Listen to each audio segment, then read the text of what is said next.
เป็นจังได๋พวกน้องสบายดีบุทุกคนบ่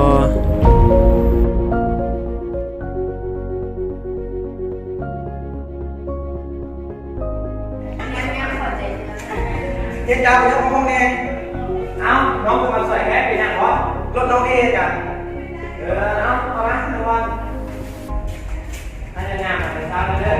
เลยนะ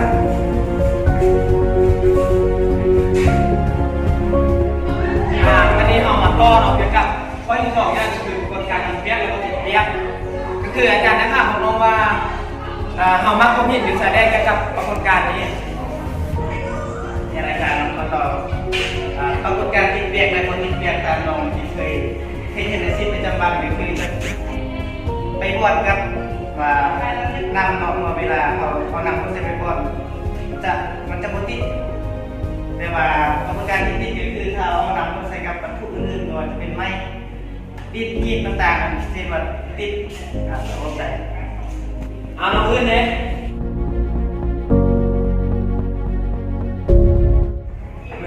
โดยมันแล้วเข้าใจนะน้องอื่นเองเป็นยังไงการเป็นการแล้วพอเทียบตัวมือ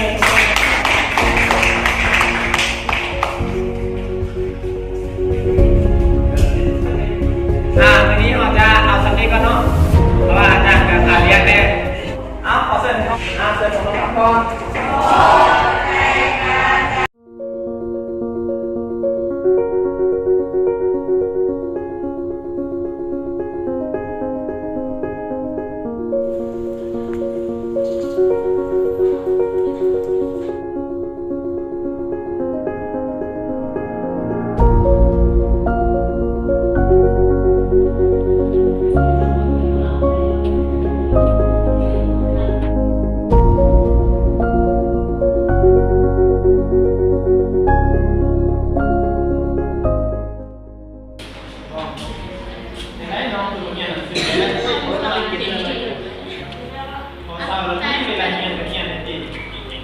เรื่องลูกกับเจ้าถึงบอกกับเจ้าเกียรติสื่อ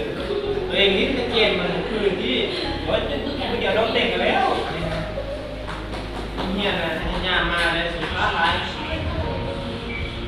เบิ่งโม่เลยเฮียหนังสือแล้ว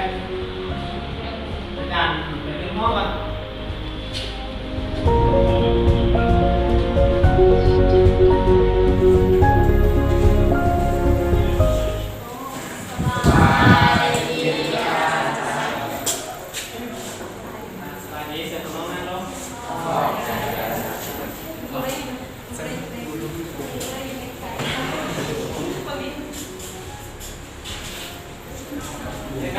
ได้ดีทุกคนที่จะได้ขนมห้องวันนี้มีคนมาครบบอ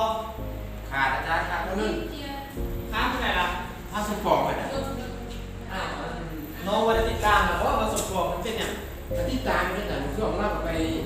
นอกไปดินทางหมู่เฉยเลยช่วงเราติดว่ามากเลยตะกี้เขาบอกแล้วน้องผมว่าว่าทางครอบครัวเรามีปัญหาเพราะอะไรก็ทุกคนน่ะที่มีปัญหาจะเล่าเป็นเองมีแค่เรามาหน้าเราถ้าเราเป็นปัญหาทางการเนี่ยเพราะเรามาจากแอบมีอย่างเพราะเราเสียโมเป็นพวกแบบเราได้ภาษาได้สูงเราข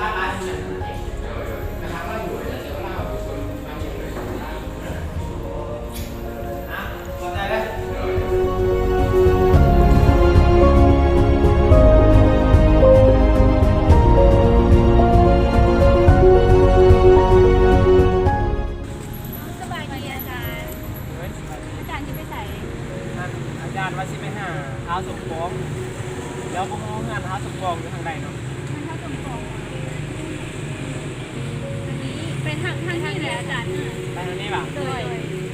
ไปไกลบ่ มันโมพวกไก่ปันไดอาจารย์ไปนิดนึงก็ฮอดแหละ โอ้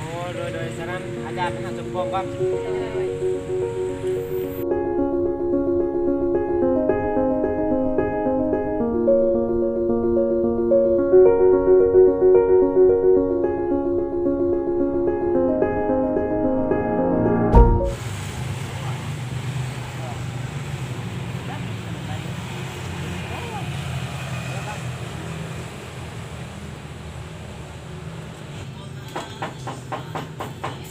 มีผู้อยู่บ่เนาะสมปองโอ้น้องคือบ่มีคนอยู่วะเบิ่งหลังบ้านก่อน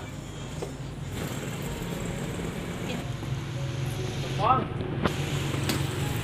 อ้าวน้องคือบ่ไปโรงเรียนแน่โอ้ยใจน้องบ่อยากเรียนเลยจ้ะ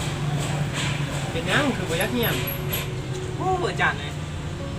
ที่ข้างไปเลยอาจารย์ไปก็จะสิไปเฮ็ดหยังเฮียนก็จะสิเฮียนเพื่อใครพ่อแม่น้องกับบ่มีญาติพี่น้องกับบ่มีเจ้าคน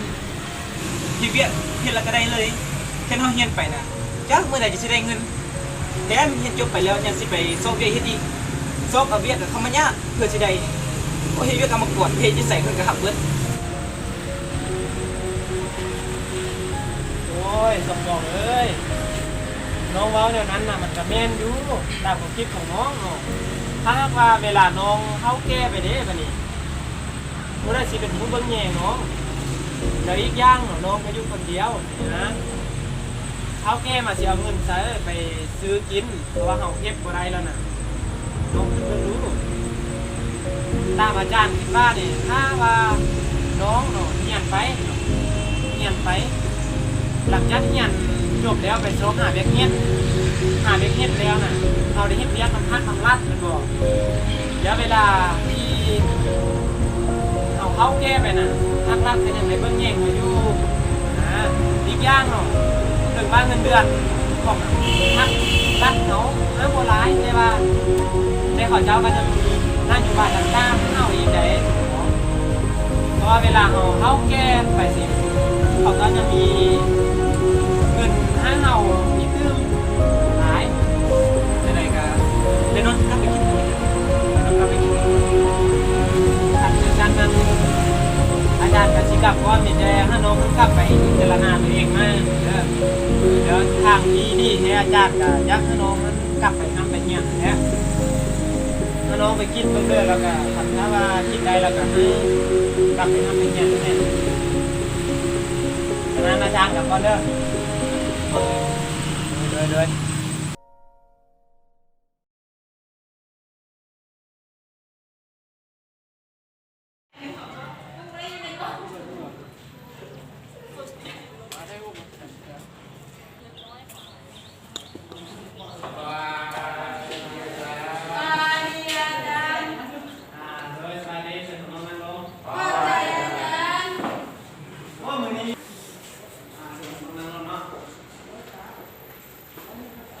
ยังไงวันนี้สมปองมาบ่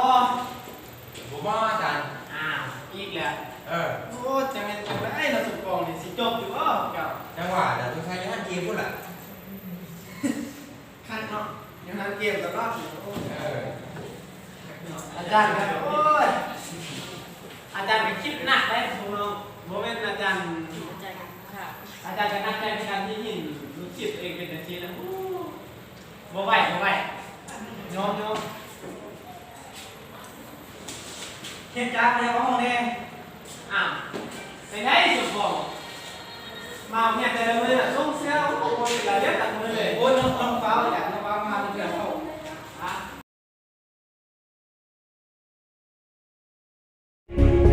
วันนี้เราจะเอาสักนิดก็เนาะเพราะว่าอาจารย์กับเรียนเนี่ยแล้วหาสมปองหลังจากเลยแล้วจะขึ้นไปหาอาจารย์จะเรียนรถนำแล้วด้วยเนี่ยขอเชิญครับเชิญของน้องก่อนใจจะดื้อแล้วสมปองเด้อ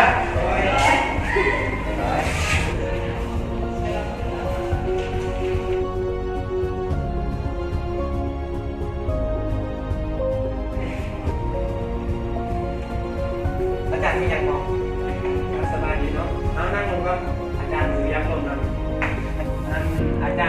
วันนี้น่ะอาจารย์น้องมาไม่ว่ายักมาตักเตือนน้อง ด้วยครับ เพราะว่าถ้ายักให้น้องขนาดมาเงียบแต่เช้าแดงการทำการเงียบรอเดือนนี้นะคะแนนน้องมันตั้งหลายอีกอย่างของการฝึกของน้องเช่นว่าเกิบใส่เอวหรือว่าเสื้อนุ่งเป็นระเบียบเอาข้อหรือส้มเสื้อนั่น มันเป็นงามไม่ใส่กัน มันงามอยู่คนถ้าน้องคิดว่าน้องงามหมดในสายตาคนอื่นมันจะบ่งาม เพราะว่าเราอยู่ในวงการจัดตั้งได้ก็แล้วแต่เราต้องในปฏิบัติตนให้เข้ากับกฎระเบียบของการจัดตั้งนั้นบางเพราะถ้าว่าน้องจะไปเป็นวัยรุ่นหรือว่าไปเป็นอย่างก็แล้วแต่อยู่ใส่ก็แล้วแต่น้องต้องในปฏิบัติกฎระเบียบของเขาเจ้า ถ้าน้องบ่ฟังนะอาจารย์จะโทรหาผู้ปกครองของน้องเหรอ ด้วยอาจารย์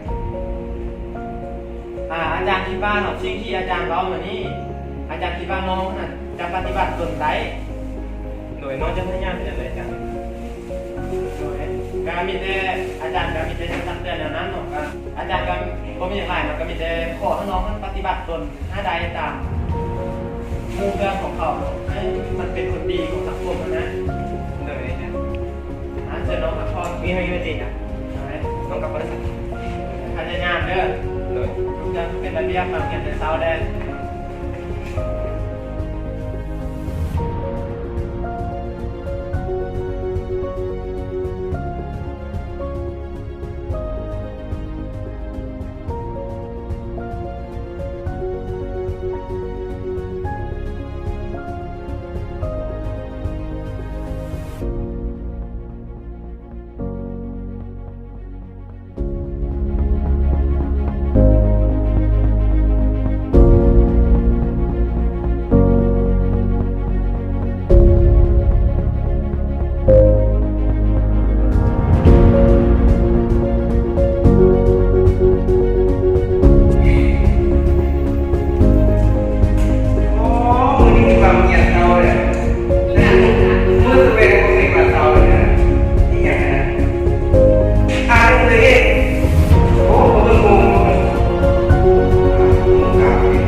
สบายดีจ้ะเฮ้ยสบายดีมีอย่างวะ น้องมีเรื่องจะลงเลยอาจารย์ เอาสนามนั้นเชิญนะ